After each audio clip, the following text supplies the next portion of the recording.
Sorry, there's a cow mooing. Today is Sunday, July 14th. It is day 20 on my 2501 Bernstrom plant. So I'm excited to see how big that pumpkin is. I don't start measuring my pumpkins until day 20. So I'll measure that one this morning, and then I will give you an update. You'll see how big it's estimating. I did have a winner of the seed giveaway that I had for hitting 200 subscribers. So that ended last night, and I notified the winner. So thank you for anybody that participated in that, and thank you for all the subscribers. So last night when I went to bed, they actually were predicting a chance of large hail. So I haven't seen the plants yet, so I'm hoping that missed us. But yeah, I guess we'll find out here in just a minute. Mittens is on patrol. Today is Thursday, July 11th. I am next to the 2501 Bernstrom. This is my backup pumpkin. It is 10 days old today. It is actually really small for a 10-day-old. I haven't felt it to see if it's aborted or not, but it's really not growing. But I think it's because of this right here. This is a 17-day-old fruit.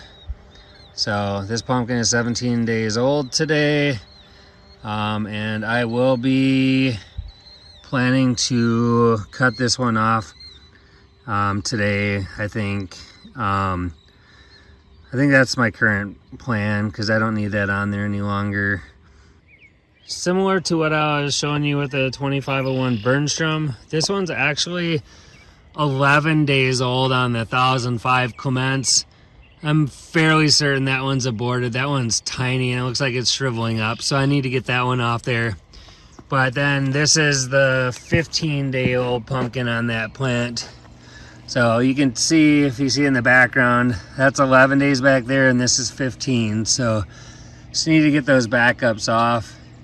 So this is the call from the 2501 Bernstrom. That was the backup.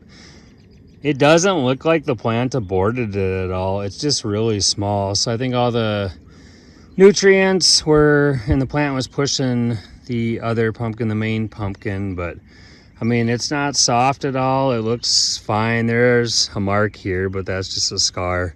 So I don't think the plant aborted it at all. It just was growing really slowly. But I don't need the backup anyway. This is the 1005 Clementz backup that was 11 days old.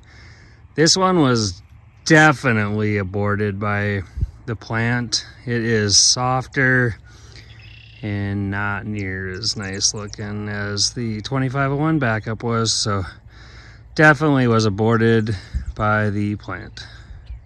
See if I can film this while walking or holding the camera, but here's what I do with my backups. Woo! Not gonna spend much time here, but here's a look at the 1643 new.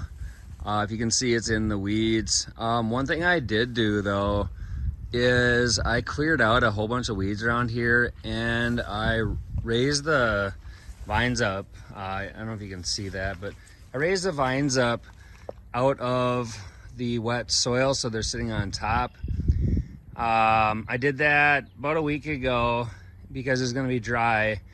So I cleared out the weeds around here, and yeah, I don't know if it's helped a lot. The pumpkin is 21 days old. It's really small for 21 days, but it seems to still be growing. I noticed yesterday that the main vine tip has rotted off. So I really don't have any hope for this pumpkin, but I'm just letting it go. It does look like the secondary still, the first secondary still might be growing a little bit. So we'll see what happens here. If some secondaries take off, maybe this thing will continue to grow. So I just showed the 1643 new. It is Sunday, July 14th. I just wanted to mention that because I usually shoot the introduction on the day I'm planning to put the video together to push out to YouTube. So I just wanted to mention it is Sunday, July 14th. This is the 2501 Bernstrom. It looks like we must not have gotten any hail last night because the plant is looking pretty well. I have terminated, I'm just gonna get past here so you don't see my shadow all the time, but I have terminated, I think maybe 5 or 6 secondaries on this side and at least that many on the other side. I think I'm up to like 12 or 13 secondaries terminated. They're plants at least 28 feet wide, I think, and I'm not sure if it's about 30 feet long or maybe just a little bit short of that. You can see the pumpkin popping through there, so that's a good sign. The sheets are plenty wet from the rainstorm we got last night, so I haven't been in there yet. I am going to take a measurement soon. Looks like we must have got some wind because a bunch of these weeds are laying down, so must have got some wind with that storm last night. The 1005 Clementz is over there. That one is starting to make some progress, so that's good to see. I'll go over there in a little bit. So this is, I got it on both plants right now, but this is my stump cover. I did this last year as well, but usually just when I know it's gonna rain, I try to put a little chair over the crown. I guess it'd be a crown cover, whatever you want to call it. But so I put a chair with a rock on it over that just to protect it, keep it dry the best I can. I'm going to take that off here so the sun can dry things out better. So it is getting a lot more difficult to get through here right now. I might have to figure out a better way to get to this pumpkin eventually. But this is the 2501 Bernstrom pumpkin that's 20 days old today. She is getting big. She's growing, I guess probably for the last 5+ days. I've easily noticed gains daily every time I come out here. She seems to be growing fast, so I hope she holds it together. So I just took her sheet off, and one thing I wanted to show you is, if you can see that there, the sand there, that is her pushing sand. I guess that's what I call it. I've heard other people call it too. But just with how fast they grow, they push the sand kind of like a bulldozer. So it's kind of cool to see. So she must be growing pretty fast. I often get asked how we measure these pumpkins to get estimated weights throughout the season, just so we have an idea how fast they're growing. I'm not going to show you the whole process and have you watch me do it. Just going to explain it real quick.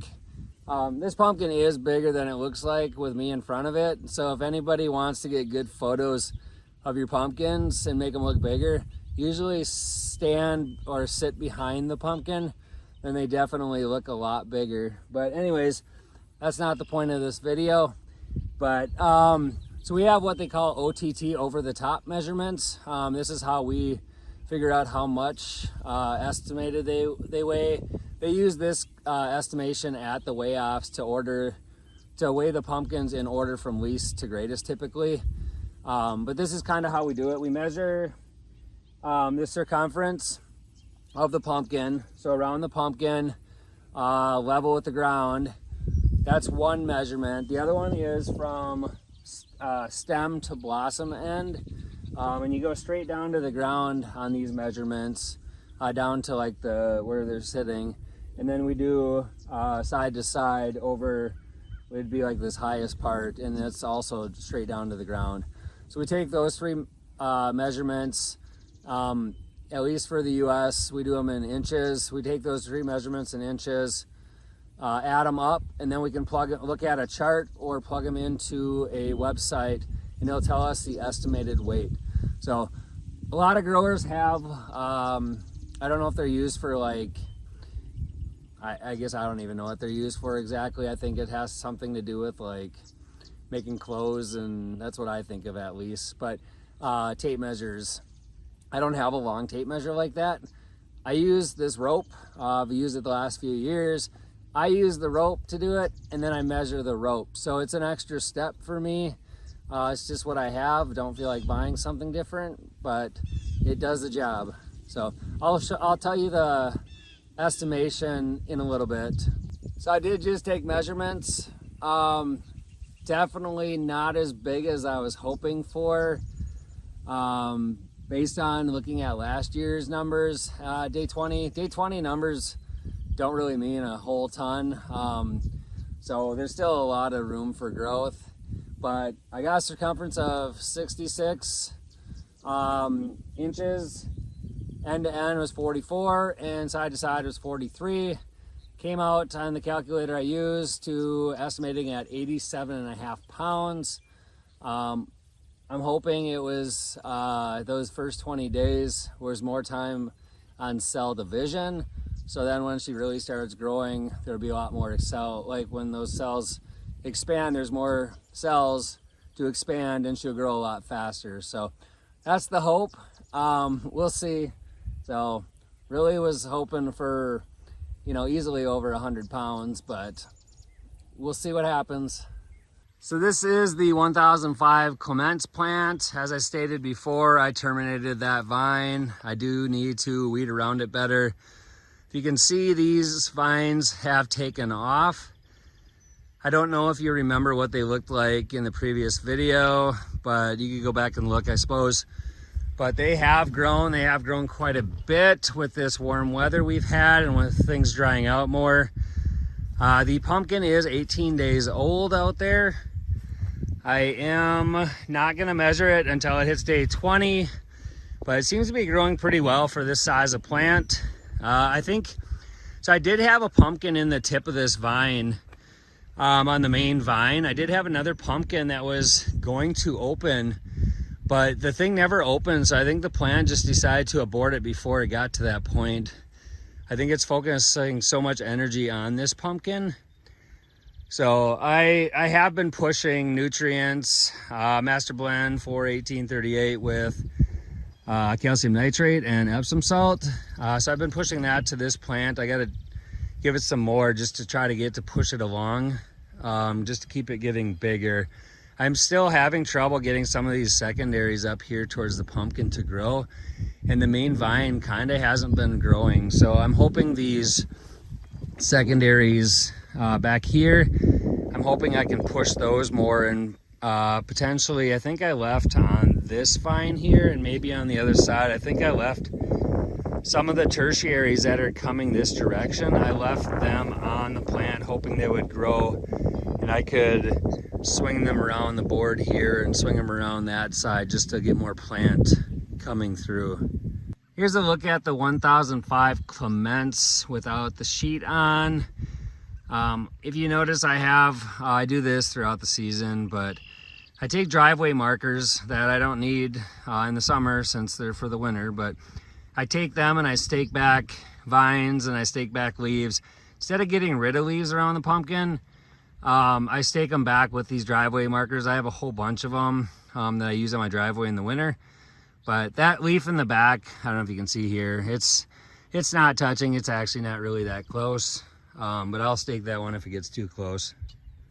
So that's where I'm going to wrap up this video. Thanks for watching. Thanks for subscribing. Let me know if you have any questions. Hopefully you learned something. Also follow me on Instagram at The Turner Ranch. Thank you.